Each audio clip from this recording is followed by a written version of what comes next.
Welcome to cookhousesamyal. வாங்க இன்னைக்கு சுவையான மோர் குழம்பு செய்கிறது எப்படின்னு பார்க்கலாம். அதுக்கு நான் 1.5 கப் அளவிற்கு துவரம்பருப்பு அரை மணி நேரம் ஊற வச்சுருக்கேன். நெக்ஸ்ட் ஒரு கடாயில் 1 டீஸ்பூன் அளவிற்கு எண்ணெய் சேர்த்துருக்கேன். எண்ணெய் சூடானதும் 3/4 டீஸ்பூன் அளவிற்கு சீரகம் சேர்த்துடலாம்.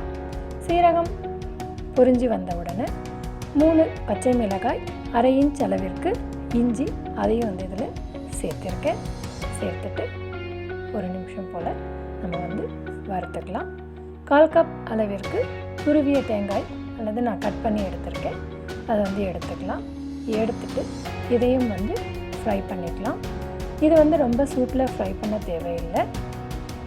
1/2 கப் அளவிற்கு தயிர், அதில் 1/2 டீஸ்பூன் அளவிற்கு மஞ்சள் தூள், 1/4 டீஸ்பூன் அளவிற்கு பெருங்காயம், ரெண்டுத்தையும் சேர்த்துட்டு மிக்ஸி ஜாருக்கு மாற்றிட்டு இது நல்லா பீட் பண்ணி இது போல் எடுத்துக்கலாம்.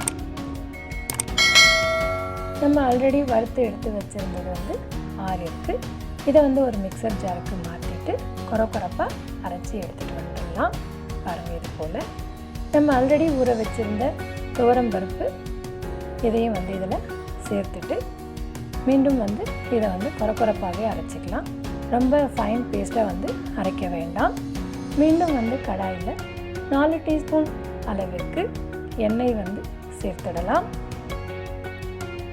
எண்ணெய் சூடானதும் 1/2 டீஸ்பூன் அளவிற்கு சீரகம், 1/4 டீஸ்பூன் அளவிற்கு கடுகு, அது இதில் சேர்த்துடலாம். இரண்டும் பொரிஞ்சு வரக்கூடிய இந்த ஸ்டேஜில் 3 பச்சை மிளகாய், சிறிதளவு கருவேப்பிலையும் எடுத்து வச்சுருக்கேன், அதையும் இதில் சேர்த்துடலாம். நம்ம அரைக்கும் பொழுதே 3 பச்சை மிளகாய் போட்டிருக்கோம், அதையும் இதில் சேர்த்துட்டு ஒரு கொஞ்ச நேரம் இதை வறுத்துக்கலாம். எல்லாமே நல்லா வறுபட்டதற்கு பிறகு நான் ஒரு பெரிய வெங்காயத்தை சின்னசாக கட் பண்ணி எடுத்திருக்கேன், அதையும் இதில் சேர்த்துடலாம். நீங்கள் சின்ன வெங்காயத்தை கூட பயன்படுத்தலாம், இன்னும் நல்ல ஒரு டேஸ்ட்டை கொடுக்கும். இது நல்ல ஒரு கோல்டன் கலர் ஆகிற வரையும் மிதமான தீயில் நம்ம ஃப்ரை பண்ணிடலாம். பாருங்கள், இந்த ஸ்டேஜில் நம்ம ஆல்ரெடி அரைச்சி எடுத்து வச்சுருக்கோம் இல்லைங்களா, அந்த பேஸ்ட்டை இதில் ஆட் பண்ணிடலாம். துவரம்பருப்பு, பச்சைக்கடலைப்பருப்பு அப்படின்னு சொல்லி நம்ம எதில் வேணாலும் இதை செய்யலாம். துவரம்பருப்பு ரொம்ப கெட்டியாகவும் இல்லாமல் ரொம்ப தண்ணியாகவும் இல்லாமல் நல்ல ஒரு கன்சிஸ்டன்சியை நமக்கு கொடுக்கும். அதுக்காக தான் நான் துவரம்பருப்பு எடுத்திருக்கேன். இது எண்ணெயில் நல்லா ஒரு நிமிஷம் போல் ஃப்ரை பண்ணிக்கலாம். பாருங்கள், எண்ணெய் எல்லாமே நல்லா அப்சர்வ் பண்ணிடுச்சு. இந்த ஸ்டேஜில் நம்ம பீட் பண்ணி வச்சுருக்கக்கூடிய அந்த தயிரையும் இதில் சேர்த்துடலாம். சேர்த்துட்டு நல்லா கலந்து விட்டுடலாம்.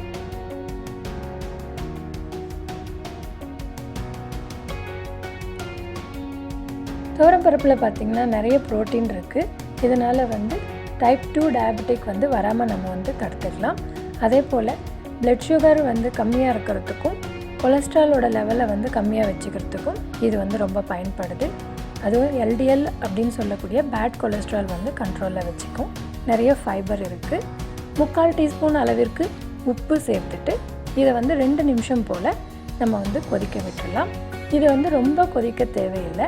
ஒரு நுரக்கட்டி கொதித்து வரக்கூடிய அந்த ஸ்டேஜில் இதை நம்ம ஆஃப் பண்ணிடலாம். இதுக்கு விருப்பமானவங்க வெண்டைக்காய் சேர்த்துக்கலாம், வடை சேர்த்துக்கலாம், போண்டா சேர்த்துக்கலாம், தண்ணீர்காய் அப்படின்னு சொல்லக்கூடிய பூசணிக்காயும் இதில் சேர்த்துடலாம். பாருங்கள், இது போல் நுரக்கட்டி வரக்கூடிய இந்த ஸ்டேஜில் நம்ம அடுப்பை அணைச்சிடலாம். அவ்வளோதான் ஃப்ரெண்ட்ஸ், ஈஸியான மோர் குழம்பு ரெடி ஆகிடுச்சு. நான் இன்றைக்கி போண்டா ஆட் பண்ணியிருக்கேன். நீங்களும் ட்ரை பண்ணி பாருங்கள். Eat healthy, be healthy. Thanks for watching my channel.